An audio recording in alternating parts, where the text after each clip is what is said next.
Hello everyone, so in this video we're going to be comparing the Apple Watch Series 10 versus the Apple Watch Ultra 2. So if you don't know what these two are, the Apple Watch Series 10 is a standard Apple Watch designed for everyday users. It's thin, lightweight, and packed with high health features, offering a great balance of function, style, and price. And the Apple Watch Ultra 2 on the other hand is built for adventurers and athletes.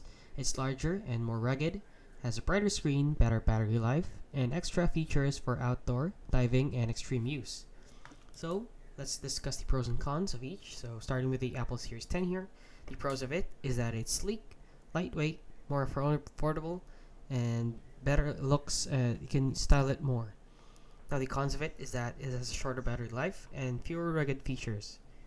Now, the pros of the Apple Watch Ultra 2, on the other hand, has a bigger battery, rugged build, and outdoor features like action button and dual GPS. Now the cons of it is that it is bulkier, heavier, and is more expensive.